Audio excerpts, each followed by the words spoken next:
పాత్రికేయ మిత్రులారా, వందనాలు మీకు. ఒకసారి ప్రసాద ల్యాబ్లో నేను అలా బయటకు వెళ్తున్నప్పుడు మన సార్ అక్కడ దియాడిదారు ఉన్నారు, ఫైనల్ మిక్సింగ్ దియాడిదారు ఉన్నారు. ఆయన వారు కనపడినట్టు విశేష వెంటనే ఆ మహానుభావుడు ఇప్పుడు ఏం చేస్తారు సినిమా, పలానా సినిమా విశాఖ ఉక్కు ఆంధ్ర హక్కు ప్లాన్ చేసుకుంటున్నా సార్ అని చెప్పా.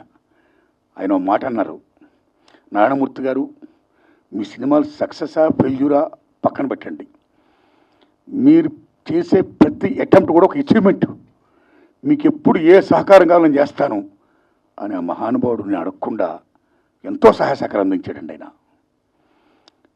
ఆయనకి నాకు ఏ అబ్లిగేషన్ లేదండి, కేవలం నా పట్ల నా సినిమా పట్ల ఆయనకున్న అభిమానం.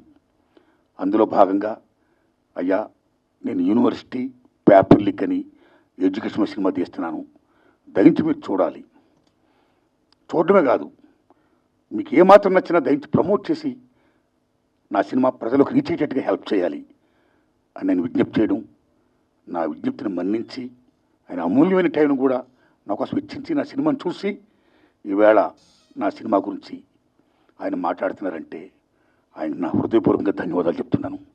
Thanks a lot sir. Please.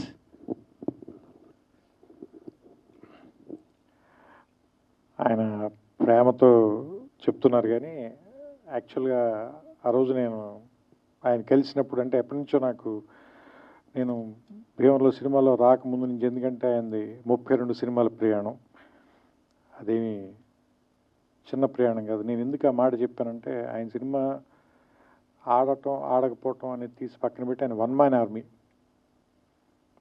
ఆయన దాంట్లో రాజు ఆయనే, సైన్యాధిపతి ఆయనే, సైనికుడు ఆయనే, అన్నీ ఆయనే. సో ఒక్క మనిషి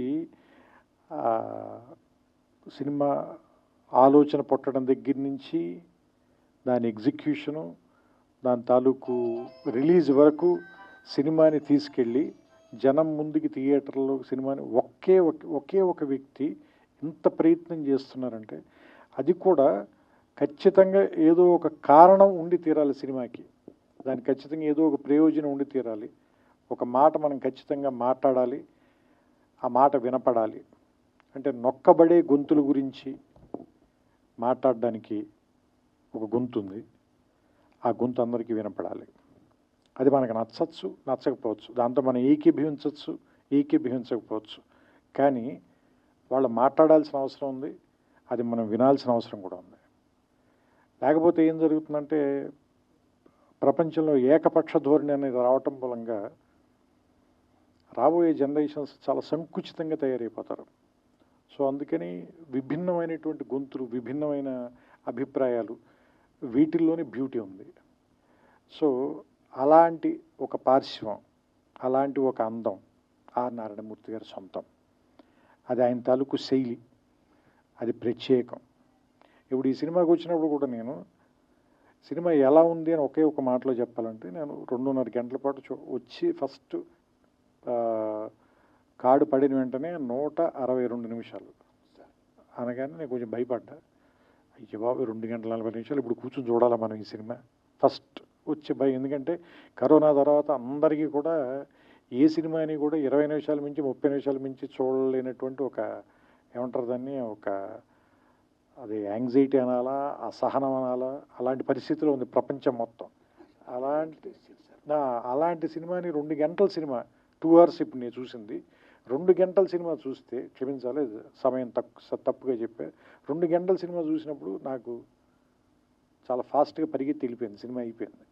దాంతో విషయం, ఇందులో ఉన్న విషయం, పేపర్ లీకులు, యూనివర్సిటీలు లేదంటే కాలేజీ రోజుల నుంచి విద్యాబోధన ఇంగ్లీష్లో జరగాల, తెలుగులో జరగాల, విద్యార్థులు ఉద్యోగాల కోసం, జాబ్ క్యాలెండర్ల కోసం వెయిట్ చేయటం, అక్కడ కూడా లంచాలు ఇచ్చిన వాళ్ళకి ఉద్యోగాలు వస్తుంటే మిగతా తాలూకు స్టూడెంట్లు కానీ మిగతా వాళ్ళ తాలూకు నిస్పృహ, ఇందులో ఏది కూడా మన ఇమ్మీడియట్గా ఉత్తేజపరిచే అంశాలు కాదు, ఏదో ఆలోచింపజేసేవు లేదా నిరాశపరిచే అంశాలు అయినప్పటికీ కూడా సినిమాని చాలా బలంగా పట్టుగా నడిపించారు.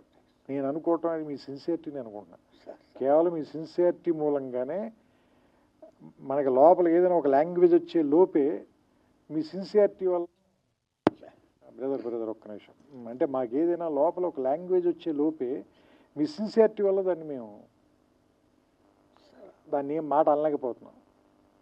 అంటే మిమ్మల్ని ఎందుకు గౌరవిస్తారు అంటే అందరం కూడా, మేమంతా కూడా ఎందుకు గౌరవిస్తాం, మేము కానీ పాత్రికేయులు కానీ మీడియా కానీ లేదంటే ప్రేక్షకులు కానీ ఎందుకు గౌరవిస్తారంటే మీ అభిప్రాయం నచ్చో నచ్చకో రెండూ కాదు, మీరు అది చెప్పే తీరు, దాన్ని మీ అభిప్రాయాన్ని మీరు ముందుకు తీసుకెళ్ళటంలో మీకున్న నిబద్ధత, మీ సిన్సియారిటీ, దాన్ని మాత్రం ఎవ్వరు క్వశ్చన్ చేయలేరు. అది మాత్రం మీ సొంతం. అలాంటి వాటి కోసమే నేను ఇప్పుడు వచ్చి మీ పక్కన నుంచున్నాను. కేవలం ఏంటంటే మీ నిబద్ధత నచ్చే దానికి గౌరవం ఇచ్చే. ఎందుకంటే ఇంతలా రాజీ పడకుండా బతకటం అందరి వల్ల సాధ్యం కాదు, నా వల్ల కూడా. నేను చాలాసార్లు రాజీ పడ్డాను నేను. సో అందుకని ఏంటంటే ఇలా రాజీ పడకుండా బతకటం అందరి వల్ల అవ్వదు, కొంత జెలసీ కూడా ఉంది నాకు. అలా బతకడం అంత తేలిక కాదు. సో అందుకని ఆయన పక్కన నిలబడి ఆయన నా అమూల్యమైన సమయం అన్నారు, కానీ ఆయన తన సమయాన్ని వెచ్చిచ్చి నాకు సినిమా చూపించినందుకు, ఈ సినిమా గురించి నన్ను మాట్లాడమని నాకు అవకాశం కల్పించినందుకు నేను మనస్ఫూర్తిగా ఆయన కృతజ్ఞతలు చెప్తున్నాను. ఈ సినిమా రేపు ఈ నెల ఆగస్టు 22వ తారీఖున రిలీజ్ అవుతుంది. దీన్ని థియేటర్లో చూడండి.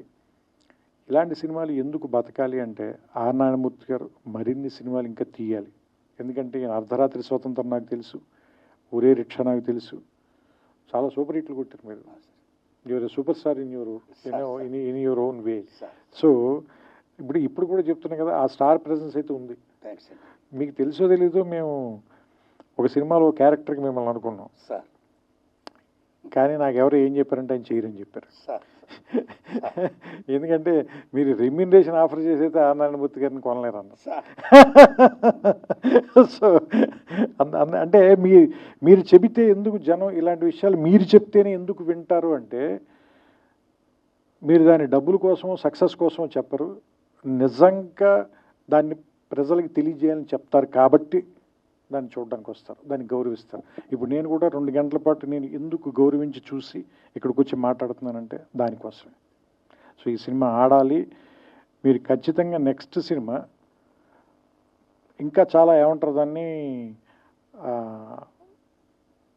కొంచెం ఎక్కువ డబ్బులు ఖర్చు పెట్టి ఇంకా మంచి ప్రొడక్షన్ వాల్యూస్తో తీయటానికి అవకాశం కలిగేలాంటి డబ్బులు ఈ సినిమా మీకు ఇవ్వాలని, అలాంటి సక్సెస్ వస్తుందని నేను కోరుకుంటూ, ఎస్పెషల్ ఇందులో నాకు ఆ గద్దర్ గారి పాట కూడా బాగా నచ్చింది. అది గద్దర్ గారు రాశారు, మీరు చెప్పిన తర్వాత నాకు ఇంకా ఆనందం వేసింది, ఎందుకంటే నాకు ఇష్టమైన రచయిత ఆయన. సో ఆయన పాట చాలా బాగుంది, ఆ పాట మాత్రం. సో నేను ఆ పాట మీరే పాడారేమో అనుకున్నాను, ఎందుకంటే వాయిస్ విని కొంచెం రాగా ఉంది వాయిస్ అయింది. సో అంటే ఆ పాత రికార్డింగ్ని వాడుకున్నట్టున్నారు మీరు, అందుకని that was a good song తాత ముత్తాతలు ఆ song. And I like the film అండి, నాకు నచ్చింది సినిమా. సో మీ అందరికి కూడా నచ్చుతుందని ఆశిస్తున్నాను. మరోసారి మా కోసం ఇంత రాత్రి సమయం వరకు వెయిట్ చేసిన పాత్రికేయులందరికీ కూడా నా కృతజ్ఞతలు చెప్పుకుంటూ, నాకు అవకాశం ఇచ్చిన నారాయణమూర్తి గారికి మనస్ఫూర్తిగా నా అభినందనలు. అండ్ ఈ సినిమా సక్సెస్ అవ్వాలని నేను ఆకాంక్షిస్తూ ఆయనకి నా శుభాకాంక్షలు తెలియజేస్తున్నాను.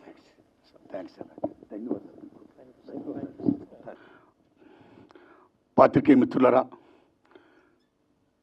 త్రివిక్రమ్ శ్రీనివాస్ గారు నా విజ్ఞప్తిని మన్నించి వారు రావడం, నా సినిమా చూడడమే కాదు, ఆయన మెచ్చుకోవడం, చాలా మంచి సినిమా తీసుకున్న నారాయణమూర్తిని మళ్ళా అభినందించడం, ఇది కేవలం విద్యార్థులే కాదు, తల్లిదండ్రులే కాదు, ఉపాధ్యాయులు మొత్తం అందరూ కూడా చూడదగ్గ మంచి సినిమా తీసావని ఆయన ఇలా చెప్తుంటే నాకు చాలా ఆనందం ఉందండి.